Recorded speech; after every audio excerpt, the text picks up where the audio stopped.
He was the king. He was the man to give the command to kill everything, but he agreed with the people. And now he's saying, it wasn't me, Samuel. It's the people that wanted to do it. Have you ever noticed folks always wanting to blame somebody else? It wasn't me, it was so-and-so. But Samuel knew that from Saul's heart, Saul had disobeyed God. Saul failed. He failed to do that which God. He failed to conquer what God had told him to conquer. He went about his own merry way, thinking, well, I'll do it my way. Let's rise up and go on over into about verse 32. Then says Samuel, bring me here to Agag, the king of the Amalekites. And Agag came unto him with delicacy. And Agag said, surely the bitterness of death is past. Oh man, they done forgot about killing me. Samuel ain't going to have me killed. And Samuel said, as thy sword hath made woman childless, so shall thy mother be childless among women. And Samuel hewed Agag in pieces before the Lord in Gilgal. Amen. Samuel said, wait a minute. Saul didn't conquer you, but I will conquer you. Now we think that's the end of Agag. Well, the Bible didn't say a whole lot more about him. But we'll go on and study it later on, that how one of the Amalekites, wait a minute, how do we get to Amalekite? Didn't Saul destroy them all? Well, but one, he saved him back. The king, didn't Samuel kill the king? Yeah. So where did the other ones come from? The history tells us, y'all listen to what I'm saying, you might learn something.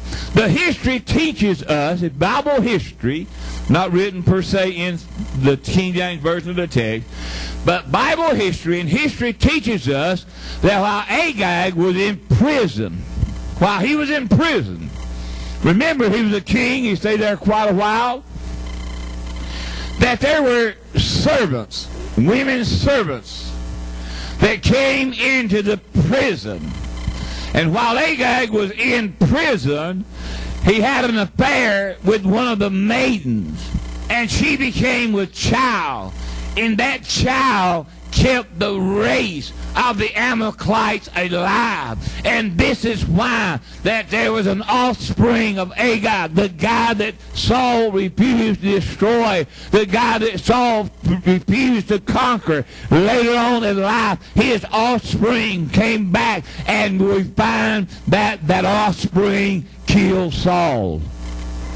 Let me tell you, regardless of how big or how little it is in your life, the things you don't conquer will conquer you. The things that you don't conquer. Oh, brother, bring it. I'll take care of it. No. We got to take care of it now. You ever see a rat at your house? I'm talking about the four-legged ones. Now, I'm not none of these two-legged ones. You ever see a rat? Well, I'll take care of him next week. You better get him now. You wait till next week, she doesn't run back to it then, doesn't have a litter of rats. Then she'll come back and you say, oh, I killed that rat. What about the dozen she just left behind? You failed to conquer. The next thing you know, your house, your barn, everything you have will be infested by those things because you failed to conquer that which you saw that needs to be conquered. Amen? Think about it tonight. The thing you don't conquer will conquer you. The things that you don't control will control you. People that are substance abusers, they fail to get it under control, so after a while, it controls them. Amen? Y'all know it's true. That they start out and say, well, I can handle it. But they can't handle it.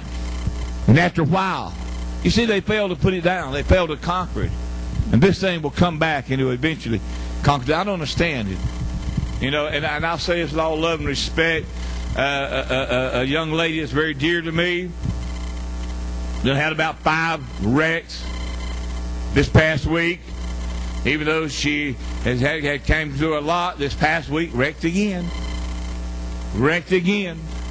She had the same attitude she had with the rest of them. What happened was she was going down the road and perhaps not paying no attention.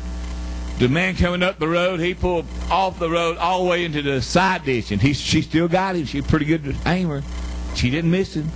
Hello? She was good. Man, straight for him, she got him. Tore the man's truck all to pieces, tore hers up.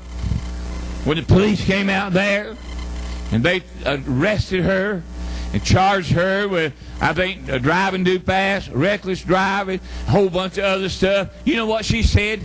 The reason they charging me, they don't like me. Wake up.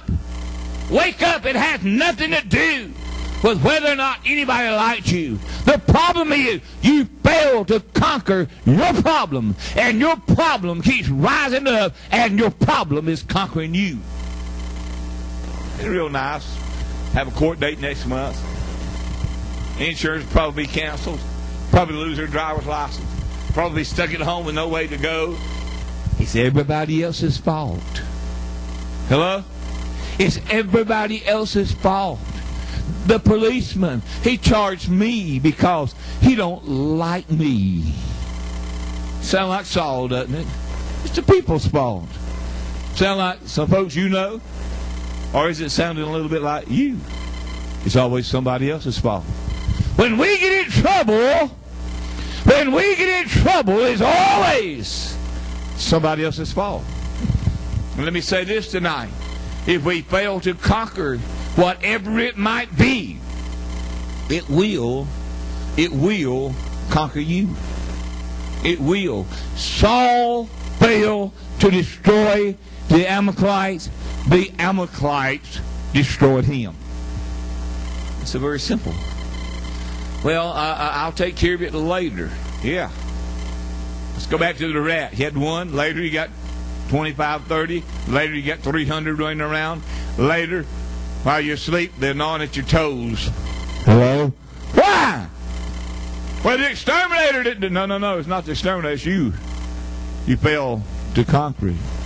You failed to conquer it. Find one termite in your house, you better get some good poison and begin to take care of it, because that termite will breed others, and after a while, you won't have a house. They'll be sitting over there, big old fat bellies looking at you laughing. I can eat your house up. You don't conquer things. Let me say this. What you failed to take note of right now, what you failed to take control of right now, that's why we got so many bratty kids. Well, no amens there. People don't control them. When they're little, they let them get away with whatever, and as they grow older, they keep on. That's why the prisons, man, the prisons are full. How many kids that we know that have attended this church? At least I know at least 2 of them are in prison doing life without parole. You know why? Because their parents did not make them mind. Their parents did not try to control them. Their parents let them run wild, and they let them do what they wanted to do. Amen. They did not control their temper, and their temper controlled them. And now they're in prison doing life without parole.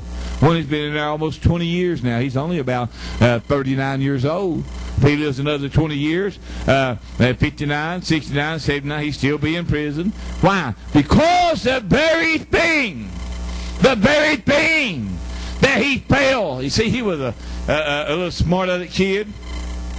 His mom and dad let him be a smart-aleck kid. They thought it was funny if they beat another kid up. He threw his temper tantrums, amen. And mom and dad thought they were cute. He never learned to control his temper. One day, he got mad. He killed a young boy. And now, life without parole. What he did not conquer, conquered him. What he did not control, controls him. Think about it. How simple it might be. You could even go back to our eating habits. You know, if we don't control, could go back to any type of social relationship we have. If what we don't control, could go back to our attitudes, could go back to our tempers, could go back to whatever we're involved in. If we fail to control what we don't control, will control you. Amen. Could be envy, strife, could be jealousy. You ever know jealous folks? I was talking with a young mother here a while back, talking about her daughter, her boyfriend being so jealous, he'd go down the road and come back peeping in the window and hope there ain't nobody there. I said, you better get rid of that joker. He's dangerous. Amen? What you need to do is come out looking in the window and stick the dog on him. Hello? That jealousy. Listen, the jealousy that he has for a young girl that he's not even married to, that is controlling. If he don't get that under control, it will control him, and there will be an abusive relationship, and perhaps he might wind up killing the girl. Jealousy, envy, strife, hatred, bitterness. You see, if you don't control bitterness, after a while bitterness will control you. Think about it. Bitterness will take hold. Let me tell you something else. If you do not control unforgiveness, unforgiveness will control you. If you don't conquer, if you do not conquer unforgiveness, unforgiveness will conquer you. Whatever it is in your life, whatever it is in your life, whatever it is that you got a problem with, if you do not control, let me say this, you as God's child, you should be in control of everything from your emotions to your financial situation. Look at folks that didn't control their financial situations. I mean, you know, win a lottery, millions of dollars. What about the guy that won the Survivors, you know, the funny guy? I don't mean comedian. Then he won the lottery. He's in prison because he didn't pay taxes, so he didn't control the finances. Now that thing controls him. He's building time in prison. Folks, I want you to understand tonight. I love you. This is the direct word from the Lord. He told Saul, go over there and you destroy that. Saul did not destroy. Saul did not destroy. And the thing he did not destroy came back and destroyed him. What is in our lives that we need to destroy? Sunny Play Miracle of Making. We love you tonight. Some of y'all didn't get nothing out of it, I guess, and others, I hope you did. But this is the word of the Lord for you, for me tonight. And things that we don't control, it will control us. Whatever it is, anger, jealousy, fear, we don't control it.